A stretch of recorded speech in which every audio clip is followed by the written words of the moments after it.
You may be feeling like your midterm rental is not going the way you expected it. And with that, you may be thinking through all these issues like, is my place ugly? Is it unrentable? Is the market too saturated? Is my listing wrong? Good news about your property not renting is that it is probably more of a marketing issue and less of a rental issue, which is to say, unless you bought a shed next to a river in a high flooding zone, your midterm rental will probably perform with a few tweaks. And the reason why I'm confident in this is because 34% of the US rents currently. The country is anticipating 9 million more renters by 2030. And then finally, the younger generation, so your future tenant pool, doesn't exactly like to own things, but they do love having experiences. And so midterm rentals fit in quite nicely with this, and that they support experiences and they support not owning anything. So with that in mind, I'm going to tell you how I keep my properties rented 92% of the time. So I have a 92% occupancy rate. I don't know what the long-term occupancy rate is, and the reason why I don't know is because I don't care. 92% is pretty good. I am happy with that, and I will take it. That is less than 1 week vacancy between rentals.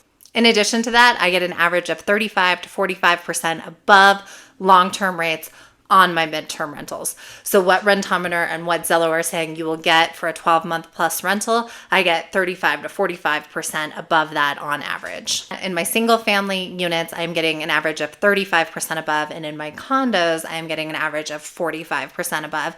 And while I'm going to talk about a review of my last 10 rentals, I've been doing this since 2017, and so I believe some of those numbers are depressed because I was less savvy in the past when I was earlier to the rental space than I am now. So I actually believe my percentage above long-term rates is going to be higher in the future because it's been higher in the last 3 to 6 months. This is just an averaging of my last 10 properties. Just a reminder that if you feel like you are learning something so far, a like and subscribe will be appreciated. It will also help me to think that more content like this is needed. If you want a more personal touch, I offer different consulting packages, one for 1 hour, one for 2 hours, and one for 6 hours. It just kind of depends on where you're at in the process. And if you are looking for midterm rental books to help you with your strategy, there's American Nomads, which I wrote a couple years ago, and then Erin's Guide to Midterm Rentals. If you're wondering about the difference between these two books, this one is more about the different types of renters that would want your property, not just traveling nurses, but other groups. And this is more a step-by-step guide to setting up your midterm rental. They are both on Amazon, and they are in paperback, KDP, and now Audible. My last 10 rentals, I have sourced 7 of them from one website. Before I tell you about that website, I'm going to tell you about the other 3 websites I have used to source rentals with and what the experience has been. So a platform that I have definitely been talking a lot about lately is Zillow Rental Manager. And the reason why I've been talking about them is because I believe users are looking for long-term rentals on Zillow Rental Manager, and then when they see an option for a furnished rental, they are fine paying a little bit extra price, and they are fine having a furnished rental. That way they don't have to go and source anything. I have also talked about college students in this space, and I will link to a video here about that, but college students make for really good midterm tenants because they need a 9-month rental and they often don't have furniture. Back to Zillow Rental Manager though, part of the reason why I'm so enthusiastic about them is because I got paying tenants that are staying for 18 months. They're paying 40% above long-term rates, and they are paying their own utilities. So that is absolutely a win. In addition to that, on Zillow, the host actually does not have to pay a fee. If you want to pay a fee, you can pay $30 a month to supersize your listing, which is probably worth it when you consider what you lose every day that someone doesn't rent. There's absolutely no obligation to pay, and you will still show on Zillow. The tenant has to pay for the background and the screen check, and it costs them money, but it doesn't cost you money. So Zillow is one of my last 10 rentals.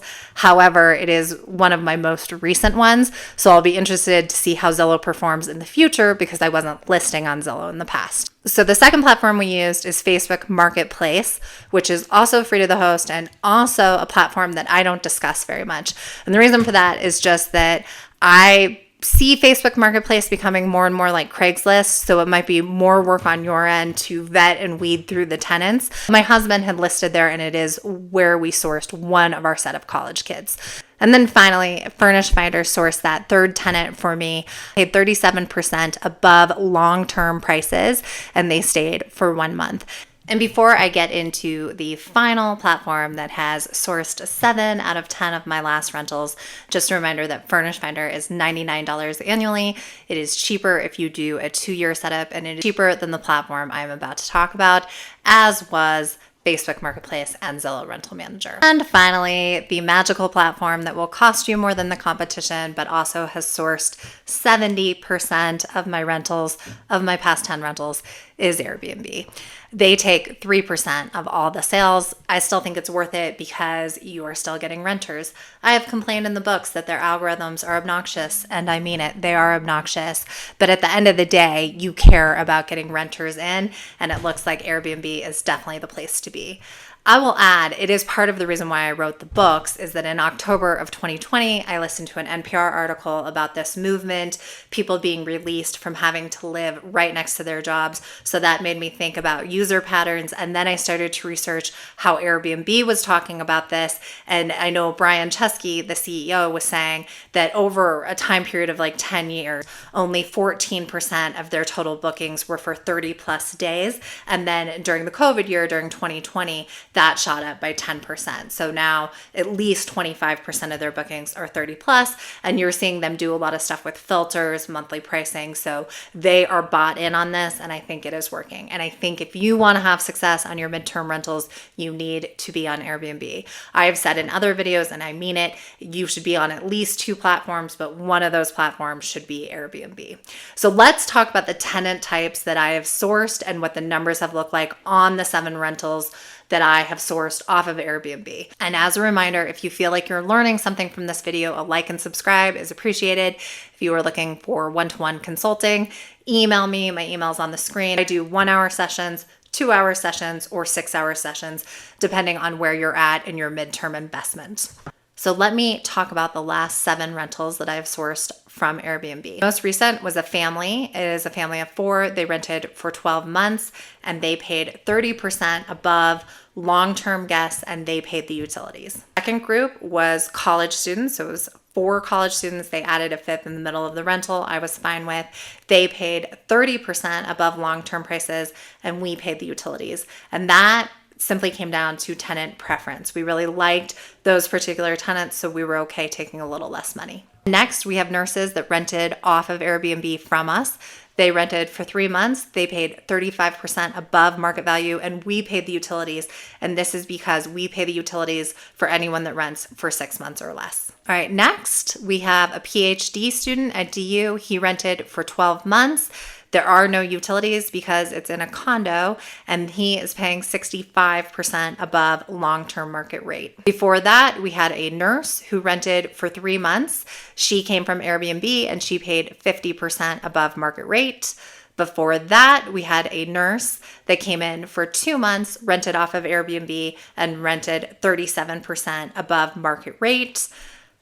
And then finally, in October, from October to December, we had a senior account director that came in through Airbnb, and they rented for 3 months and they paid 37% above market value.